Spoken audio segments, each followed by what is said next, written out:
구독 make it 형제 무슨 뜻인지 아나? 저 사람 뭐라는 거야? 몰라? 모른다면 알려줘야지. 안녕하세요, 광스입니다. 여러분 최근에 구독이라는 단어를 많이 들어보셨을 겁니다. 우리가 많이 사용하는 유튜브에서 구독과 좋아요 그리고 알림 설정까지 하게 되면 내가 좋아하는 채널의 컨텐츠를 정기적으로 받아볼 수가 있게 되죠.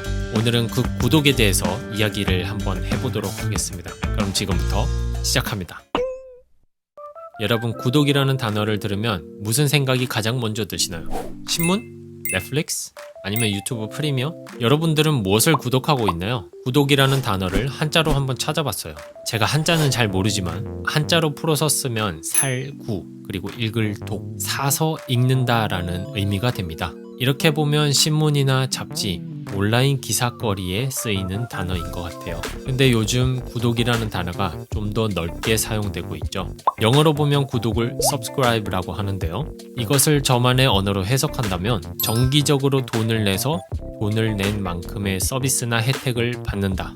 그러니까 단골 손님이 되는 거죠. 며칠 동안 무료로 이용하게 해주고 무료 기간 끝나면 돈 내고 구독하게 하기도 하잖아요.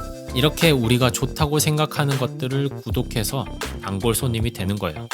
그 서비스를 제공해주는 입장에서는 고정적으로 예를 들어서 매달 소비해주는 단골 손님이 많아질수록 마치 건물주처럼 꼬박꼬박 받을 수 있는 수입이 더 많아진다는 의미가 되기도 합니다.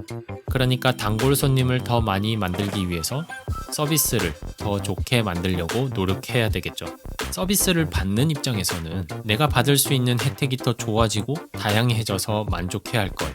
그리고 이번 달에도 만족했다면 자연스럽게 다음 달에도 구독을 이어나갈 거고요. 양쪽 다 잃을 게 없는 윈윈 관계를 형성하고 있습니다. 구독, make it, 경제.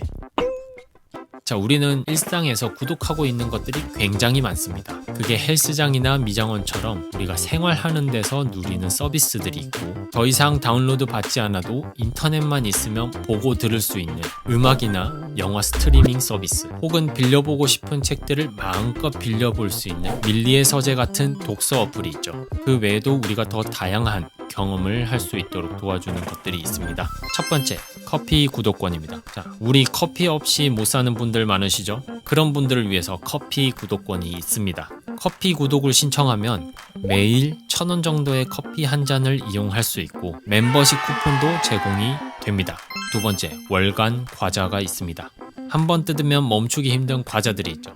맛있게 먹으면 0칼로리? 라는 말은 옳지 않습니다. 아무튼 매번 과자를 직접 구매할 필요 없이 매월 구성을 다르게 해서 받을 수 있는 월간 과자 서비스입니다. 시중가보다 저렴한 가격과 새로 출시된 과자를 받아볼 수 있는 구독 서비스가 있습니다. 세 번째는 빨래 구독권입니다. 직장 다니시는 분들 중에 빨래할 시간조차 없는 분들 많으실 텐데요. 그런 분들을 위해서 비대면 세탁 서비스도 있습니다.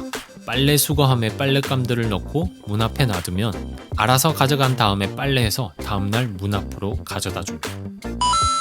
네 번째는 화장품입니다. 화장품 또한 사용자 피부 타입에 따라 구독할 수가 있고 다 썼을 쯤에는 구독해 놓은 것이 있기 때문에 알아서 날짜가 되면 문 앞으로 배송되어 있겠죠?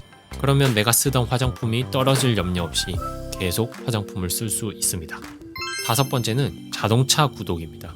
이번 달에는 세단을 타보기도 하고 별로다 싶으면 다음 달에 SUV로 바꿔보기도 할 수 있죠. 차량 관리 비용이라던가 보험료, 자동차세 같은 것도 구독 비용에 포함되어 있어서 개인적으로 관리할 필요 없이 구독만 하면 차만 바꿔 타볼 수 있습니다. 여섯 번째는 주거 공간 구독 서비스입니다.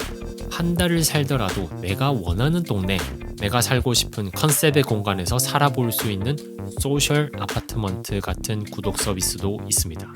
자, 이제는 음식이나 디저트, 옷, 자동차나 집, 그러니까 친구나 가족을 제외하고는 거의 모든 것을 구독할 수 있기 때문에 직접 소유할 필요가 점점 없어지고 있습니다. 여러분 이 영상 보시고 집창고 한번 찾아보세요. 혹시 잠자고 있는 옛날의 신상 제품들이 있나요? 과연 그것들이 지금도 사용되는 것들인지 궁금합니다. 소유와 구독의 눈에 띄는 차이점은 경험의 다양화, 그리고 개인 맞춤형에 있습니다. 소유하는 라이프를 보면 내가 내는 돈만큼 그만큼 가치가 있어야지 그것을 사게 됩니다. 그리고 그렇게 하나둘씩 구입하게 되면 구입한 물건에 대한 관리는 우리가 하게 되죠. 더 이상 사용하지 않더라도 버리지 않는 이상 집안 어딘가에 남아있게 되는, 더 이상 쓰지 않는 자산이 됩니다. 그치만 구독 라이프를 보면 일단 구매 후에 얻을 수 있는 혜택과 만족감이 크다면 가격은 그다지 문제가 되지 않습니다. 한번 써보고 체험하면서 경험의 가치를 두지 가격은 중요하지 않습니다. 그래서 구독 라이프는 물건을 소유하지 않는 대신 사용권을 가지게 되고 수시로 변하는 내 취향에 따라서 가구나 화장품, 가전제품 같은 물건을 자유롭게 바꿀 수 있습니다. 자, 물 흐르듯이 구독 경험을 주는 서비스들을 보면 세 가지 특징이 있습니다. 첫 번째는 좋은 관계의 형성입니다. 무엇을 구독한다는 것은 제공자와 단골 손님과의 관계가 만들어진다는 것인데요. 단골 손님이라 할지라도 더 이상 만족하지 못하다면 구독의 관계는 언제든지 끝날 수 있습니다. 그렇기 때문에 끊임없이 고객을 파악해야 되고 만족시키기 위해서 변화도 주면서 고객을 계속 접속시킬 만한 신제품을 찾아내야 됩니다. 두 번째는 제품이나 서비스의 퀄리티 유지입니다. 어떤 상황에 의해서 고객이 구독을 멈출 수가 있는데 다시 구독하러 돌아왔을 때 내가 전에 받았던 만족감과 혜택을 받지 못한다면 계속해서 구독을 이어나가기 힘들겠죠. 구독을 잠시 끊고 나중에 다시 돌아온다고 해도 이전 퀄리티 그대로 유지하고 있어야 됩니다. 자, 세 번째는 개별 소비자에게 맞는 서비스 추천입니다. 영상 구독 서비스라면 내가 딱 보고 싶은 그 영상을 추천해 주던가, 패션 쪽이라면 취향 저격 스타일의 옷들을, 음식 구독이라면 내가 좋아하는 음식들을 선별해 주는, 그러니까 나에게 딱 맞는 정보를 제공해 주는 큐레이터 역할을 해주는 거죠. 모두를 만족시키는 게 아니라 개인의 패턴에 따라 상품과 제품을 지속적으로 추천해 줄 때 고객은 다른 곳으로 이탈하지 않고 재등록할 확률이 높다고 합니다. 자, 이번 영상에서는 구독에 관한 전반적인 배경에 대해서 이야기를 해봤는데요. 구독 서비스의 특징은 우리가 더 이상 소유하지 않아도 된다는 것, 그래서 관리가 필요 없다는 것, 원하는 것을 골라서 구독할 수 있다는 점, 별로다 싶으면 언제든지 그만둘 수 있습니다. 그리고 평소에 누리기 힘든 서비스를 구독으로 쉽게 누릴 수 있기 때문에 다양하게 경험할 수 있다는 겁니다.